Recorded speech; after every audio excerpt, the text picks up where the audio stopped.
Elder overseen, staff led, volunteer driven. All right, elder overseen. So our elders are made up of members of the congregation who fit the description of church leaders in 1 Timothy 3, 1 through 7. And really all is that, if you read that section of the Bible, it's really just a list of character qualities where Paul's going from church to church saying, hey, these are the kind of men you want to lead your churches. Not about what they do, but about who they are. That's really important to God. So these men who have these character qualities, they oversee the church. They oversee the finances. They direct the provision to the different facilities and different ministries of the church. They provide counsel and direction to the senior pastor regarding major financial commitments of the church. And then really, man, what their goal is to sit at like that 30,000 foot level, the big picture, making sure all the pieces fit together and making sure that we are still pointed at that mission that God has given us. So that's elder overseen, and then you drop down into staff led. So our staff really leads the day-to-day ministry and operations of the church. They serve the congregation. They're responsible for the development of the spiritual life of the church. Their goal really for the staff is not to execute the mission themselves, but to equip the entire church to carry out the mission. So the elders are overseeing, and then the staff goal is to equip and work through the people in the congregation. And then you drop down into, we are volunteer driven. Being a part of Mosaic is not a spectator sport. We don't have really a sit back and watch mentality. We have a see what God can do through us mentality. So elders oversee, staff leads, but the volunteers really make it happen. Without you, this church will not be what God has called it to be. You sitting right here, you are Mosaic. So to wrap up step 1 of the Mosaic growth track, I want to present you with an opportunity here. I want to present you with the opportunity to become a partner at Mosaic. It's kind of maybe weird language, maybe you're not familiar with it. Most churches have members, right? But we chose the word partner instead of member because we feel like membership, when you say the word membership, it kind of brings to mind an organization where you pay your dues and then you receive the benefits of being a part of that organization. You know, think YMCA, think country club. We don't like that. So we thought the word partner kind of more accurately describes what people are going to do when they become a part of Mosaic. We're partnering together to fulfill the mission God has given us and to charge whatever hill He points us at. We're doing this together. So you're not a member, you're a partner. So if you want to be a partner, and I want you to be a partner, I think it's an important step for you to take.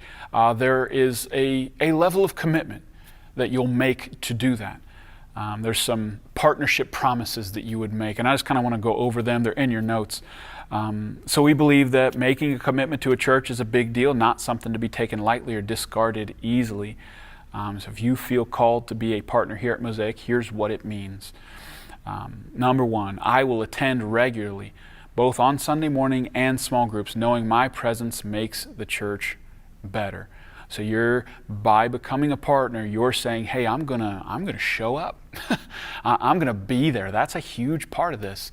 The day and age we live in, that's not as popular of a thing, but you're gonna swim upstream and you're gonna say, hey, if I'm gonna be a partner, I'm gonna be there on a regular basis, both when the large group gathers and when my smaller group gathers, I'm gonna show up.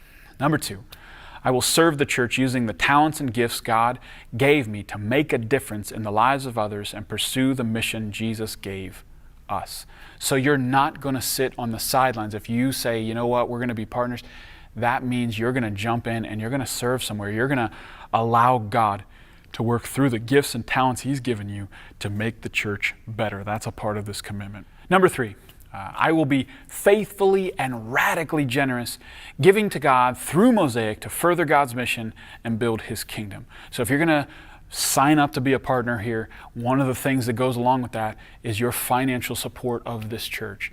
And I guess I just want you to know something, like we don't talk about money at Sunday morning big gathering very often because I'm aware that maybe you're going to invite somebody who hasn't been to church, somebody who doesn't think church is for them.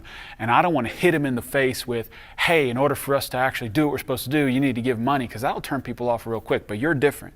You're signing up to be a partner. So I can speak plainly to you We can't do this without your financial support. And I actually feel really strongly about this. All of our leaders at this church are kind of expected to give at a certain level. It's called tithe.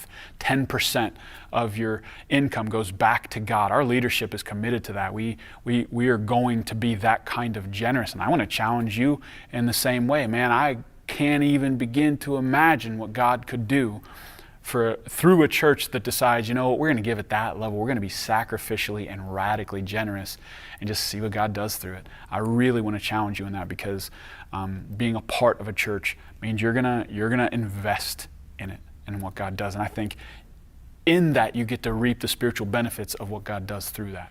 And number 4, I will invite my friends, family, and acquaintances to church because I believe Jesus is the only one who can change lives and save the human soul. So a part of being a partner here at this church is that you're going to, not keep it a secret that you go to this church. You're going to tell others. You're going to invite others. You're going to invite your friends, your family, your social media circle. You're going to be not obnoxious, but also not passive in inviting people, because this is the mission. This is it. Jesus said, I came to seek and save the lost, and then he gave that mission to us. If we're just here for us, we're not doing what we're supposed to be doing. A part of our DNA is to be inviters. So that would be a huge part of your commitment to being a partner. So those are it. Those 4 things would be what you commit to become a partner. There'll be a little commitment card passed around in the room. I really want to encourage you to take that step. I know it seems silly. I'm just signing a card. I'm just doing this thing. But there's something about taking a step and planting a flag in the ground saying, hey, I'm like officially a part of this. There's something about that God does something with those kind of commitments. Don't make it lightly, but don't hesitate either. If God's nudging you, do it. Make the commitment. Become a partner at Mosaic and begin to see what God can do through